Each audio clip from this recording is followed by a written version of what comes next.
Hello and welcome to the first ever third episode of Whoniverse with me, Jamie.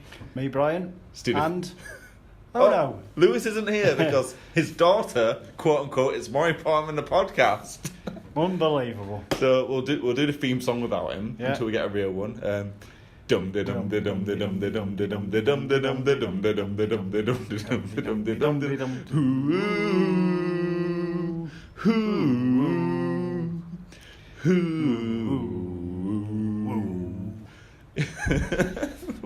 Gets better every time. We need to get something better than that, like an actual.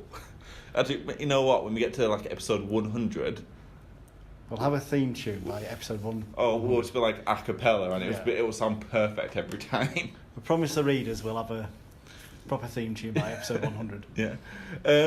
For other listeners, we had over 1,000 listeners last week on iTunes, which is quite incredible. Thank you all. Yeah. It can all be so there's the views on SoundCloud, we'd say about 20 odd on average. And then on YouTube, which, to be fair, uploading a podcast on YouTube is a bit silly considering it's more visual. But there's like average is about 10 views. But on iTunes, which is the world's leading platform for listening to podcasts, getting over 1,000, which is absolutely incredible. Which also shows the demand for a dedicated Doctor Who podcast, and ours is the only one like this. Like in most of the podcasts, it's usually just one single topic. So there's one called Podcastica, which I never say it properly. I stutter. Podcastica. But it's a really good. You'd like this one, Brian, because you are a historian. But they only ever go through classic Who episodes. It's review classic Who episodes, and it's really good. I know the guys actually helped me set up this podcast. Yeah. They're absolutely amazing. Probably, I think they're actually the most popular podcast, Doctor Who podcast on the internet right now. So, by all means... For now, I mean, I'm pretty certain we're more popular than them. We do have It's the Doctor on our side. So, but yeah, so that's that. A little story for you all. But so we don't have Lewis here. So it's going to be a shorter episode than usual. But we'll see how it goes. So, for our opening topic for the show today, I thought we'd discuss our favourite speeches from Doctor Who. We'll of course get Lewis's next week if he ever turns up for a podcast ever again. Do you want to go first or shall I? I'll go first. Yeah. So mine, historian, of course. So mine is from the 1975 story Ark in Space. Okay. It's set some 10,000 years into the future, where Earth has become uninhabitable due to, I think, solar flares this time round. That actually sounds realistic. Because in 2010, do you remember? No, it's 2012. We had those solar flares that were apparently going to knock out, send us back to the Stone Ages. Yeah. Fun times. Earth's not becoming uninhabitable due to a mad American president. Build a wall. So, in Ark in Space, the Doctor walks into a huge kind of hangar that's got hundreds and thousands of humans in deep sleep. Yeah. So I've been like cryostasis, like I'm thinking like Alien. Yeah. Yeah. So the Doctor walks in and he makes this speech. Homo sapiens, what an inventive, invincible species. It's only a few million years since they crawled out of the mud and learned to walk. Puny, defenceless bipeds. They've survived flood, famine and plague. They've survived cosmic wars and holocausts. And now here they are, out amongst the stars, waiting to begin a new life, ready to outsit eternity. They're indomitable. I don't do it justice. Tom Baker. It just was amazing to watch that. Classic. He's the go-to Doctor when it comes to classic Who. He's pretty much everyone's favourite. I think so. Yeah, he's definitely the most popular one. Like, how many seasons did he stay on for? He was from brains working properly 1974 to 1981. So he was certainly the longest-serving actor to play Doctor Who regularly. I was about to say, so he was like definitely the longest running then. Yeah. It's still playing with Doctor now even. He released his book Stitchman. Scratchman. That was it. He released his book Scratchman, and it's on Audible, and he narrates his own book. He narrated a lot of the Target novelisations in the 70s and 80s. Yeah. It's one of those actors where he, especially in New Who, where they don't want to stay on to be the Doctor for too long because they're afraid of being typecast. So what they do is they just leave us, like Eccleston. While he did have a massive falling out with the BBC, I mean, we don't really know what happened there. It was, from what I could gather in what any interviews I could find, it was more down to how he was treated and how the crew was treated, but I'm not too sure where that ended. But one thing that's always remained true in any of his comments on the matter is that he was afraid of being typecast, which inevitably he was anyway. But Tom Baker, he loves being typecast as a doctor. It's like, if you go up to him and go, please, it's Doctor. Tom Baker's my father's name. So he lives and breathes the Doctor to the point where he carries a bag of jelly babies with him anywhere he goes. I didn't know that. Yeah, if go to any signing or if you bump into him, ask him for a jelly baby, and he always has one. At least, I don't know how true it is. That's just what he said in one of his interviews when I was researching Scratchman. I'm sorry, Brian, but my favourite speech. I'm sorry. Something that brings our cats in, isn't it? Yes, it is. But I'm going to read from. I always try to wing it when I speak, but I'm going to read from a sheet of paper. But Eccleston's and Tennant's doctors both showed us anger they felt when discussing their charred past. It was Smith's doctor who showed us the grief, something which I find his entire saga showed. This speech from a Rings episode is probably one of the least popular, but this speech is one of the most powerful moments in Doctor Who history. I dare to find a better speech within anything, even outside of Doctor Who. Now, the episode. Okay, I'll admit, not a lot happens in it. I always found that episode was more like more of a world building exercise within Doctor Who. Not much happened. It's just character building. Mainly for Clara, I found, because she was still a relatively new character, so I found it to be more of a Clara episode than a Doctor Who episode. But the speech in this episode, I downloaded the speech and I just listen to it every now and then because it proper amps me up. I'm going to try and read the speech again, like yourself. My acting skills aren't that amazing, but in post-production I'm going to put some dramatic music behind our speeches. Oh, you like to think you're a god? Well, you're not a god. You're just a parasite, eaten out with jealousy, envy, and longing for the lives of others. You feed on them, on the memory of love and loss and birth and death and joy and sorrow. So come on then, take mine, take my memories. But I hope you've got a big appetite, because I've lived a long life and I've seen a few things. I walked away from the last great time war. I marked the passing of the Time Lords. I saw the birth of the universe, and I watched as time ran out, moment by moment, until nothing remained. No time, no space, just me.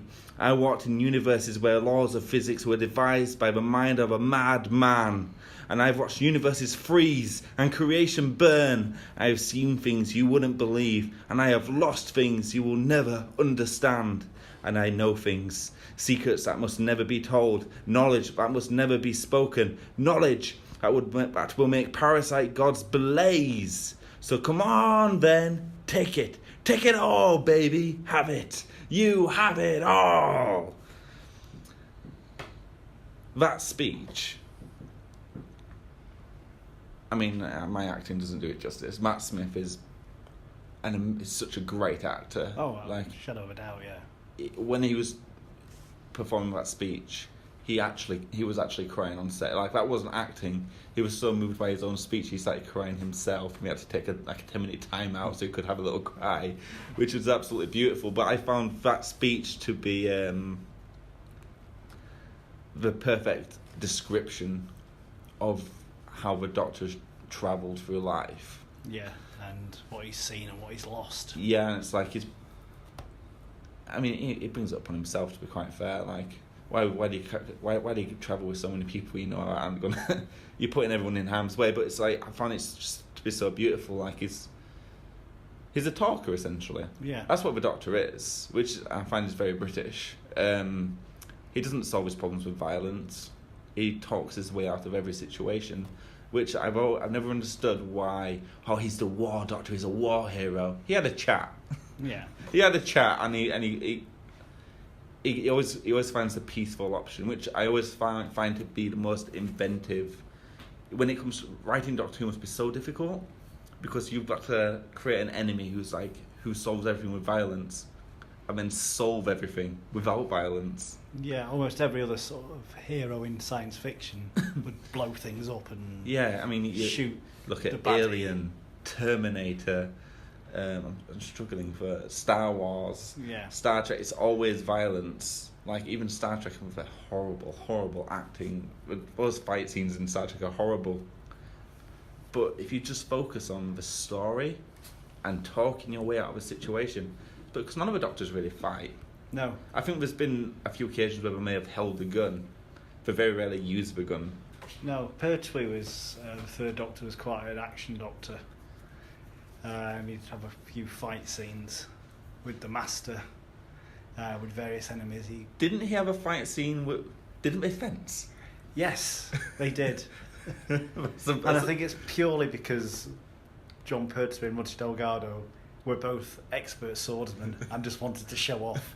But it's beautiful.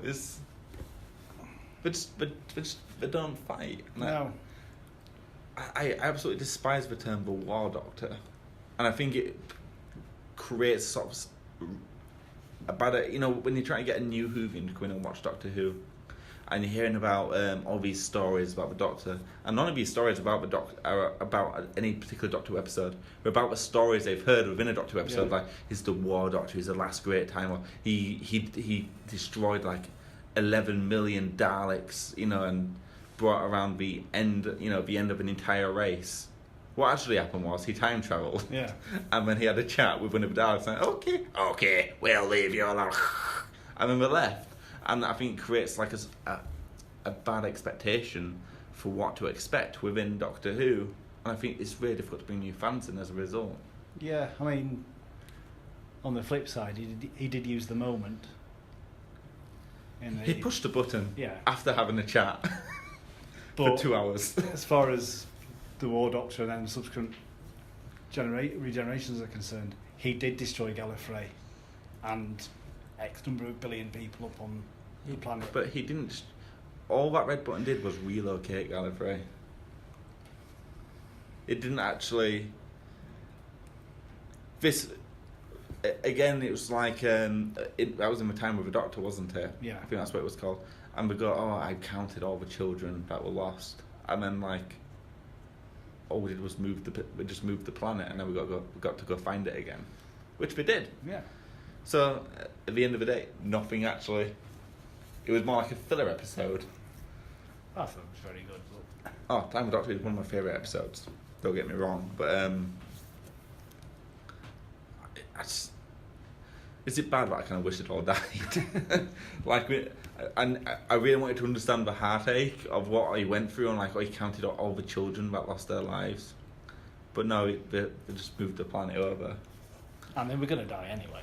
We're gonna die anyway. Surrounded by Daleks. Yeah, but no, I absolutely. I'll be honest, that's the only anniversary episode I've ever seen. I don't know when we do another one, because we used to do them every 5 years, didn't we? They did a 20th, which was the Three Doctors. I thought we did a 5th year one as well.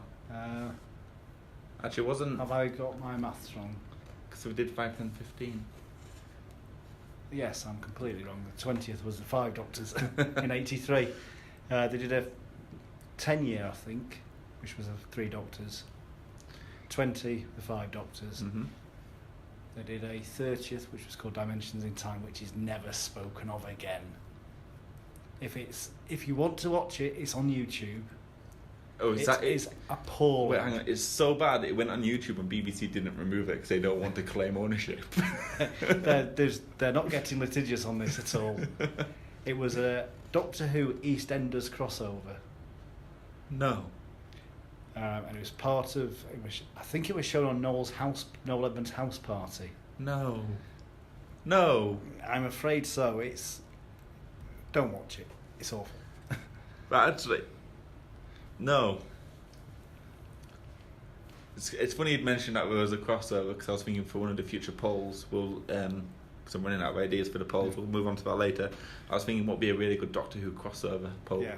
So, Star Trek, Star Wars, but it doesn't even have to be, the sillier the better actually. But we won't include Red Dwarf because that will be a clear winner. We've got some news. Yes. We got some really good news actually. Excellent. I've done it least exciting to the most exciting. The 12th Doctor has finally got his own Big Finish series, which is out now, and the first episode only costs £2.99. The showrunners at Big Finish, Yeah. because with like effects and how the story is told, they're only limited by your own imagination. So they do huge stories. A lot happens. Like they've destroyed planets, and they've actually described how these planets, what you're imagining, what you imagine within these episodes is even more incredible than. In a lot of cases, the Big Finish episodes are even better than the BBC episodes because they're not limited. Yeah, they can do things. Yeah, they're powered by the most powerful graphics processor in the universe. Your The imagination. human mind. Yeah.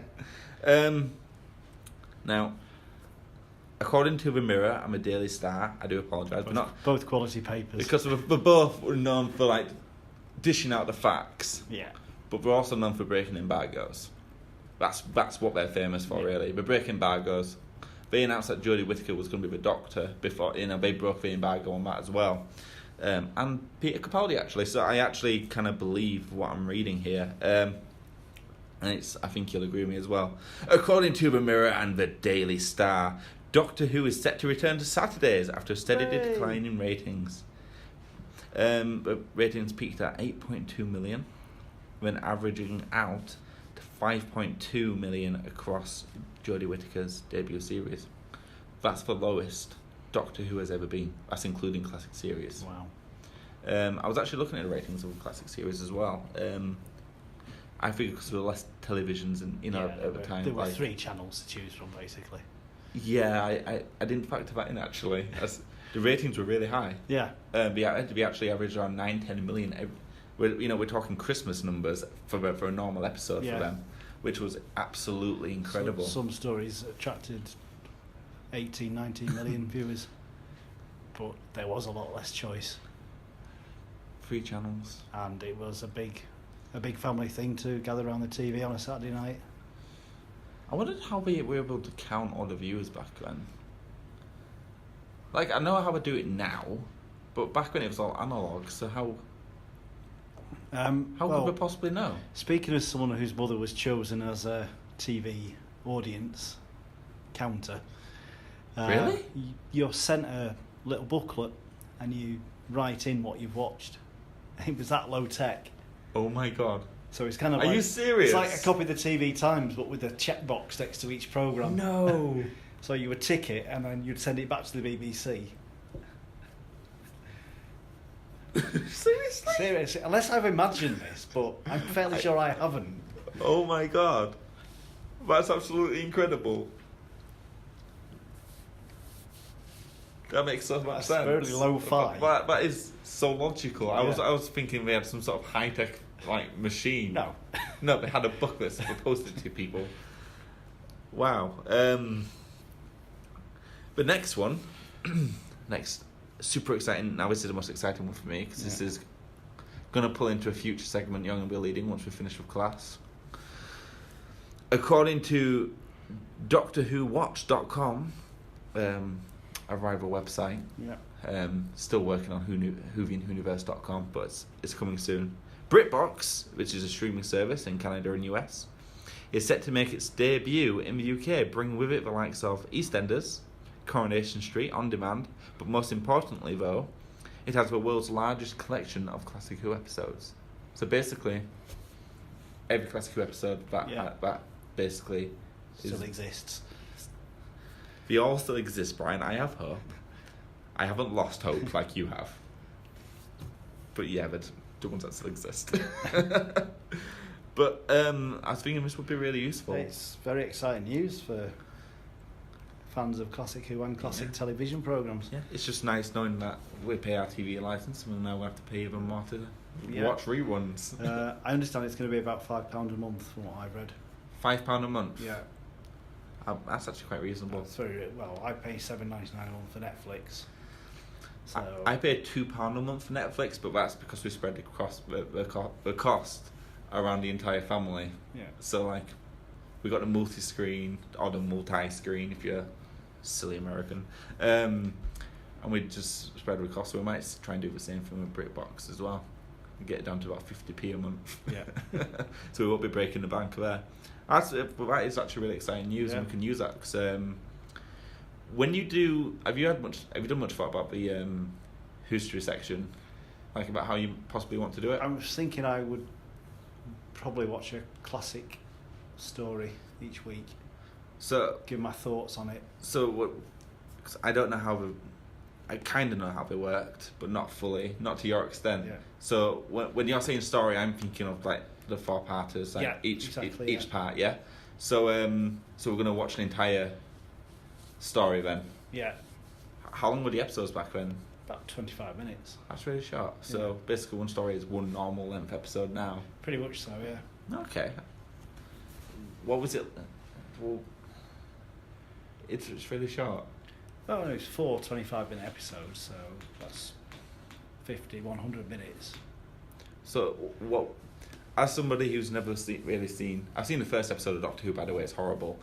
Oh yeah, it's absolutely terrible. I don't know why people watched it. Maybe it's like you said, there's nothing else on. What do you think? How do you think I'll find it? Considering I think if I pick the right ones, you'll enjoy them. Please don't pick horrible ones. Please. I know you're a fan of Douglas Adams, so I'll pick one of his penned ones. His penned ones. Did he direct any? He directed a few, and I think he wrote a couple as well. Were there any instances where, for an entire story, it was one writer, one director, all the way through the story? I don't know. I'll be honest with you. You don't know? Yeah. Whose story? Yeah. No, that's cool. I'm actually really looking, because I've been wanting to watch Classic Who for a while. Yeah.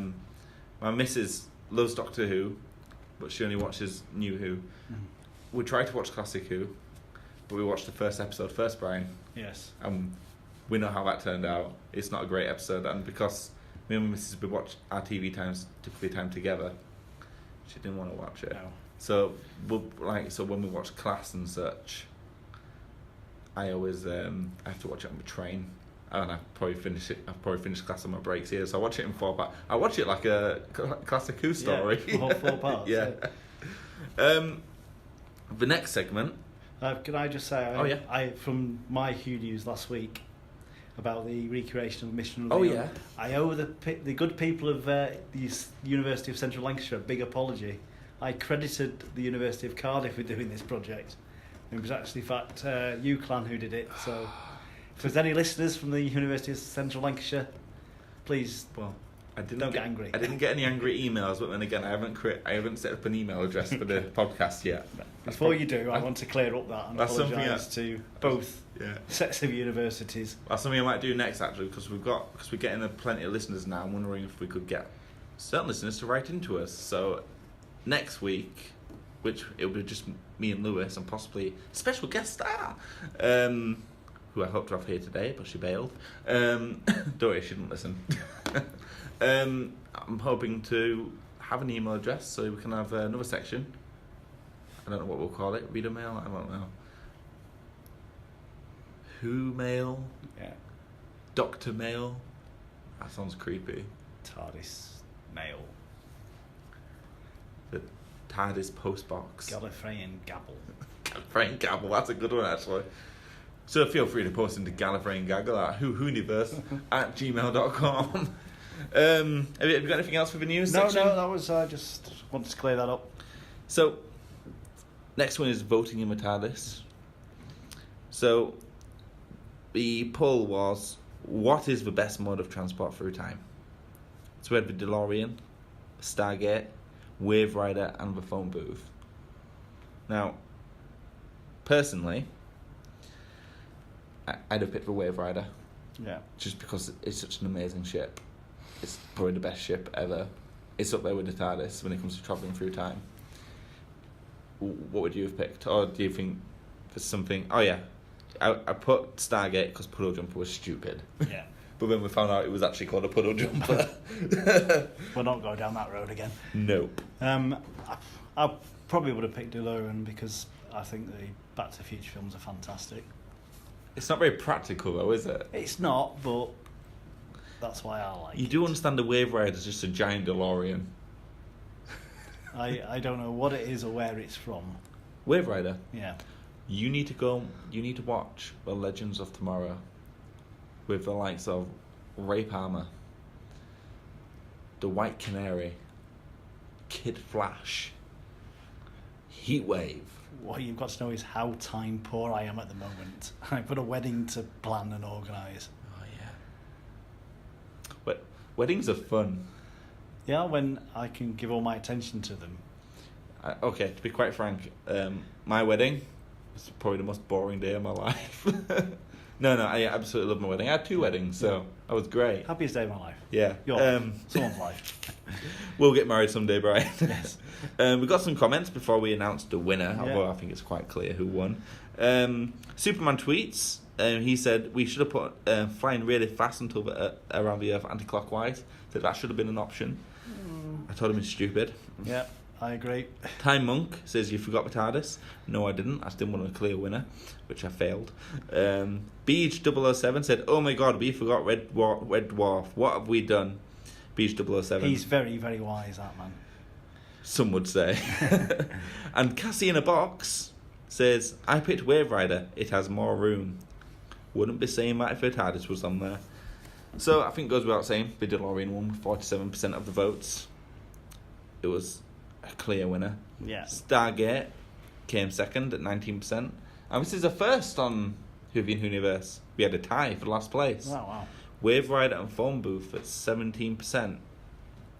Can I just say, the Wave Rider was originally ahead of Stargate. This was all like in the last hour when I was pushing the votes. I actually forgot to put the number of votes on here, but we had about 400 votes. Wow, so it was really good. Piqued interest. Definitely a lot of piqued interest. Now I'm going to flip over my paper. Yeah. We're not playing Whoniverse or Hogwash this week. No, because there's only me. Exactly, and you can't play with yourself. So I'll do those another weeks. I'll be honest. I'm really impressed with myself. I'm so proud of myself. I'm hoping you and Lewis. I hope. When I write Whoniverse, it's the most time-consuming part when I'm writing the show, by the way. When I write Whoniverse or Hogwash, I try to make it so you both get every single one wrong. Yeah. I haven't succeeded yet, but I think this is the one. Right. This is like this is my best piece of work. Challenge accepted. I took 2 hours on it. No. When you hear it, you'll think you really spent 2 hours on that because it's so short. But it's because there's a lot of research behind it. Trying to figure out. Okay, so this is this episode, but Brian would have probably heard of this, but Lewis hasn't. So that puts Brian at the edge. So what I want to find is something even more obscure. And then I remember the description that can be the real or fake. So what if we put a real one and a fake one and a fake one and a real one? With our minds. I mean, I remember I can include books. No one reads the books. There's Cricket Men, written by Douglas Adams. That's a book I got recently. I'm hoping we could have a section on the podcast at some point where we could discuss a Doctor Who book we've read in the past. But it's not something we could do every week because, quite frank, I don't have enough time to read a book. I can barely find enough time to watch class. I've been reading the Harry Potter since August last year, so... They're really good books, though. Oh, fantastic. But I think I read the Harry Potter books at the perfect age. because I was still in school. So I was like reading like, why can't my school be like this? So I sounded like Brian then. Did you watch Class? No, So you didn't watch Class. I haven't. I've read a synopsis of the episode. I tell you what then. Giant tree attacks man. I tell you what we can do then, because Lewis has seen it. Yeah. So we could get we'll get an opinion from Lewis next week, and what we'll do is we'll get your opinion the week after. Yeah, not a problem. Yeah. So we can skip that section. So I need to watch episode 3 by a week on Friday. Yeah, and ideally episode 4 if you can. I'll see what I can do. Yeah, but if you can't, don't worry. I know you don't like it. Well, actually, you like the prequel. I like the second one. Yeah. Second one was really. I thought the second one was very good. Can I just say, like Lewis said, spoiler alert, he didn't really like the episode. I absolutely loved it. You know how in every season of Doctor Who, there's a horror episode. This is its horror episode, and it made me jump. It's a bit creepy. It's really creepy. I will watch it before. Yeah. I mean, to replace Rewho's this week, we can discuss like what got you into Doctor Who as a Who-storian. Like, well, my dad was a big fan, because he remembered the first episode. So did he watch it when it launched then? Yeah, and he kind of sat me down and said, "Watch this, son. You'll enjoy it," and I was instantly hooked. So are you one of those kids where you were hiding behind the sofa? So it was too scary. Because I never really got that, but when I watched it, it was already scary. It was hilarious. Unless you're scared of bubble wrap. That was a good episode. Well, that was a really good episode. There was a lot more bubble wrap in Classic Who, and it wasn't explosive bubble wrap. It was. You could see all the bubble wrap. Yes. You saying the sets were really that crappy? They were awful. They're absolutely appalling. For me, it's my gran who got me into Doctor Who. Yeah. She basically, I think I mentioned this last week. TARDIS popped up on the screen. It's like an advert coming soon to a TARDIS near you. And I was like, Grandma, what's that? And I was like, oh, that's a TARDIS, darling. Jim Jam. That's a TARDIS. I was like, what's a TARDIS? Because I recognised it. I knew it was something I should recognise. It's like it's ingrained in pop culture. There's actually, even before the New Who came back, even before Doctor Who came, there's still TARDIS everywhere. So everyone recognised it, but people my age, we didn't really know it. So when I saw it, I was like, what's that? I'm like, oh my god, and I eventually watched it when it came on. Still not knowing what I was watching, it creeped me out. This doctor fella, whoever he is, in everyone's photos, like stalker alert, and it's like really, really, really creepy. Never scared me though. I mean, I guess that was kind of scary, but it never actually proper like made me like scared for my life. Like you hear all these stories, like I think it's just like we're just saying it to get publicity. Like, oh, I was hiding behind the sofa when the Daleks came out. No one hid behind the sofa. It's an upside down dustbin. Yes, people are that gullible. Just for the benefit of the tape, I'm showing Jamie a picture from Ark in Space to demonstrate the use of bubble wrap. Oh my god. That's just bubble wrap painted green, isn't it? That's horrible. That's disgusting. I've seen better effects in Batman 66. What do we do next time? Same bat channel, same bat time. Yeah, I mean, there's not really much else to discuss, really. Wraps it up, doesn't it? Yeah, we've got a couple. Again, turning over the page, don't want to ruin Whoniverse or hogwash for next week. Got a couple of shout outs. Be sure to check out our Twitter account at Whoniverse, and our YouTube channel. Just type in Whoniverse into YouTube search bar, and it'll pop straight up. Thank you to Zipfile for designing our logo again. That's the most hilarious username ever. I don't know where you live. I don't know what you do for a living, but I feel sorry for you. Do you pop them? Do you grow them? What do you do when you've grown them? Do you deliver them? Is that where your potatoes come from? Do you eat those potatoes? I want to know. Let me know. No, we want answers. We want answers. You can find me on Twitter on Watson's Musings, and I also have my own YouTube channel. What's it called now? SMX Show. That's Sierra Mike X-Ray Show. I have I'm not proud of my videos. You've got a Twitter account as I'm well? on Twitter, Beach007. Yeah, that's everything for Whovian Whoniverse. Just one quick thing. On my YouTube channel, it's just been the podcast that's been going up there. That's going to continue, but I'm going to do an extra thing on there as well, where I'm going to be doing Doctor Who unboxings. So I've got a flying TARDIS, got some Doctor Who video games, which, to be quite frank, were not very good, so we thought I could do some Let's Plays of that to sort of break up the, just break up the channel a bit, so it's not just a podcast. So we can have some, because it's YouTube, so there'll be videos on there. And hopefully when we do, when we get like sort of video feed on this podcast going, you're okay being on camera, aren't you? Yeah. Great.